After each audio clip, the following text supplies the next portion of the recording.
सर्वप्रथम मैं भगवान नरसिंह की इस पुण्य भूमि को प्रणाम करता हूं। यहां से कुछ किलोमीटर की दूरी पर मां गंगा कृपा बहाती हुई गुजरती है। इसलिए ये पूरा क्षेत्र ही तीर्थ से कम नहीं है और मैं मानता हूं यूपी को एक्सप्रेस वे का यह वरदान ये भी मां गंगा का ही आशीर्वाद है।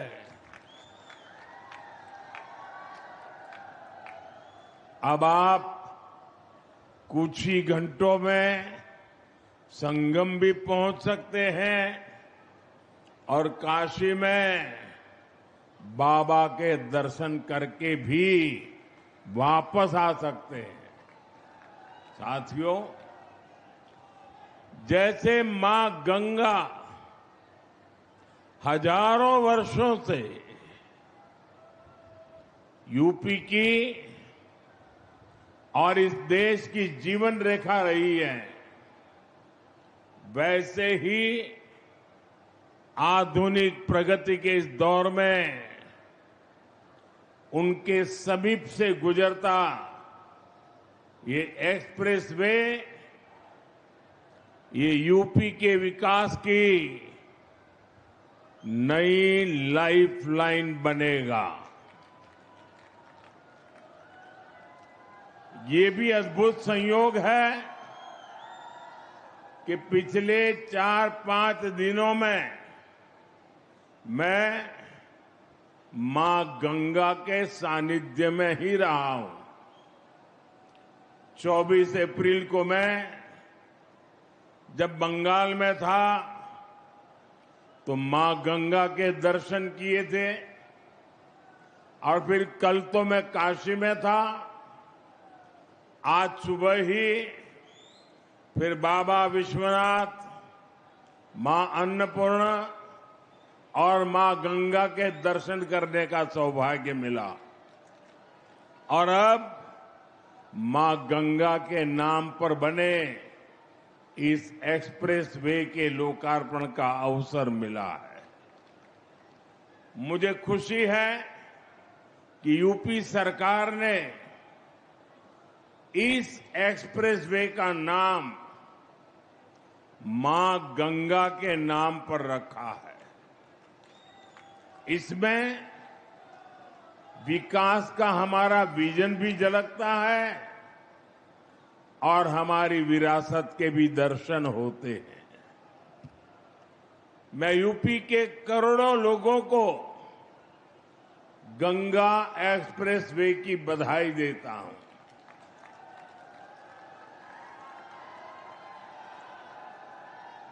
साथियों, आज लोकतंत्र के उत्सव का भी एक अहम दिन है। बंगाल में इस समय दूसरे चरण का मतदान हो रहा है और जो खबरें आ रही हैं उनसे पता चलता है कि बंगाल में भारी मतदान हो रहा है। पहले चरण की तरह ही जनता वोट देने के लिए बड़ी संख्या में घरों से निकल रही है। लंबी लंबी कतारों की तस्वीरें सोशल मीडिया में छाई हुई है। पिछले 6-7 दशक में जो नहीं हुआ, जिसकी कल्पना भी मुश्किल थी, वैसे निर्भीक वातावरण में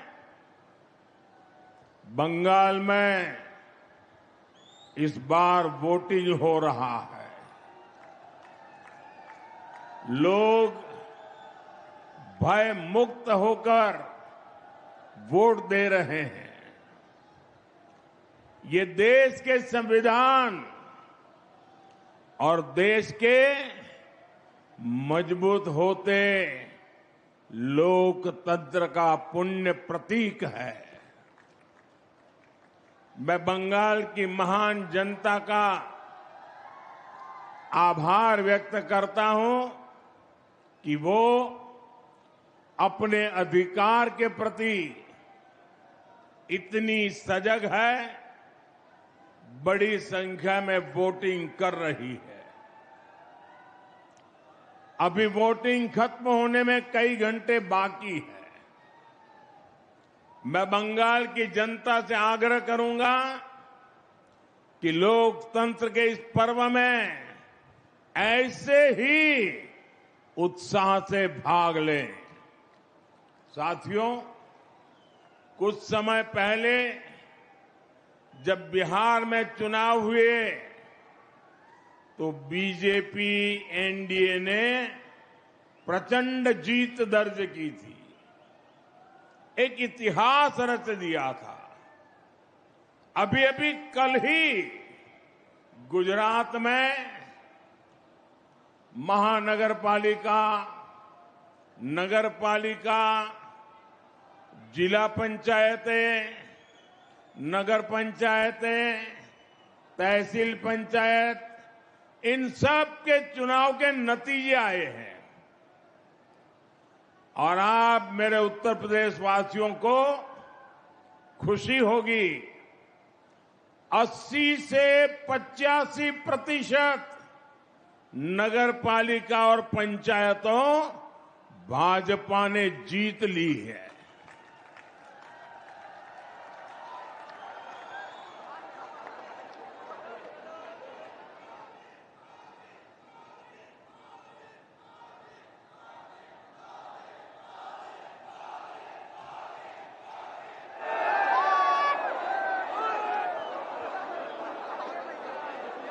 और मुझे विश्वास है कि इन 5 राज्यों के चुनाव में भी भाजपा ऐतिहासिक जीत की हैट्रिक लगाने जा रही है।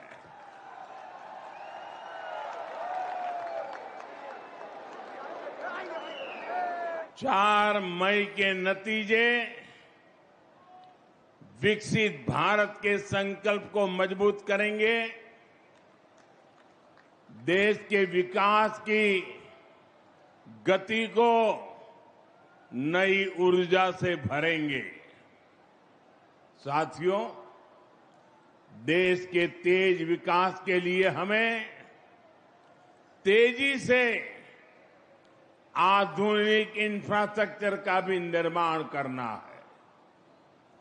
दिसंबर 2021 में गंगा एक्सप्रेसवे का शिलान्यास करने मैं शाहजहांपुर आया था।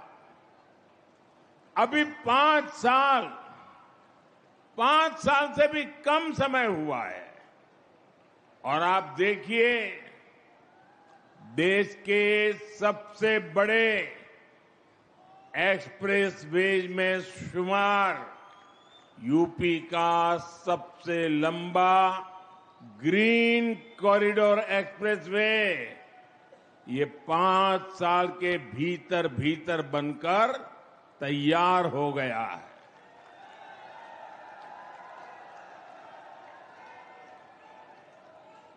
आज हरदोई से इसका लोकार्पण भी हो रहा है। यही नहीं, एक और गंगा एक्सप्रेसवे का निर्माण पूरा हुआ है, तो साथ ही इसके विस्तार की योजना पर भी काम शुरू हो गया है। जल्द ही गंगा एक्सप्रेसवे मेरठ से आगे बढ़कर हरिद्वार तक पहुंचेगा।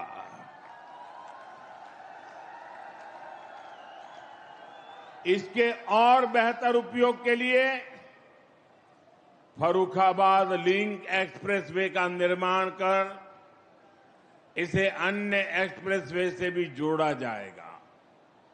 ये है डबल इंजन सरकार का विजन। ये है भाजपा सरकार के काम करने की स्पीड। ये है भाजपा सरकार के काम का तरीका। भाइयों बहनों, कुछ ही दिन पहले मुझे दिल्ली देहरादून एक्सप्रेसवे के लोकार्पण का अवसर मिला था। तब मैंने कहा था कि नए बनते एक्सप्रेसवे विकसित होते भारत की हस्तरेखाएं हैं और ये आधुनिक हस्तरेखाएं आज भारत के उज्जवल भविष्य का जयघोष कर रही है। साथियों, अब वो दौर चला गया जब एक सड़क के लिए दशकों तक इंतजार करना पड़ता था। एक बार घोषणा हो गई तो वर्षों तक फाइलें चलती थी। चुनाव के लिए पत्थर लग जाता था। उसके बाद सरकारें आती रहती थी, जाती रहती थी, लेकिन काम का कुछ अता पता नहीं लगता था। कभी कभी तो पुराने फाइलें ढूंढने के लिए बड़े बड़े अफसरों को 2-2 साल तक मेहनत करनी पड़ती थी। डबल इंजन सरकार में शिलान्यास भी होता है और तय समय में लोकार्पण भी होकर के रहता है। इसलिए ही आज यूपी के एक्सप्रेसवे से भी ज्यादा रफ्तार अगर कहीं है तो वो यूपी के विकास की रफ्तार ही है। साथियों, वो एक्सप्रेसवे केवल एक हाई स्पीड सड़क नहीं है। ये नई संभावनाओं का, नए सपनों का, नए अवसरों का गेटवे है। गंगा एक्सप्रेसवे करीब 600 किलोमीटर लंबा है। पश्चिमी यूपी में मेरठ, बुलंदशहर, हापुड़, अमरोहा, संभल और बदायूं, मध्य यूपी में शाहजहांपुर, हरदोई, उन्नाव, रायबरेली, पूर्वी यूपी में प्रतापगढ़ और प्रयागराज, इनके आसपास के दूसरे जिले, गंगा एक्सप्रेसवे, इससे इन इलाकों के करोड़ों लोगों का जीवन बदलेगा।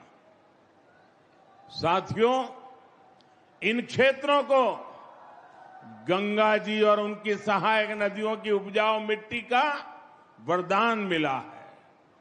लेकिन पहले की सरकारों ने जिस तरह किसानों की उपेक्षा की, उसके कारण किसान परेशानियों के में ही घिर करके रह गए।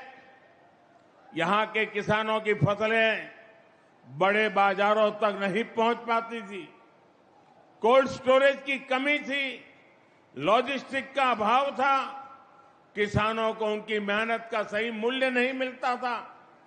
अब उन कठिनाइयों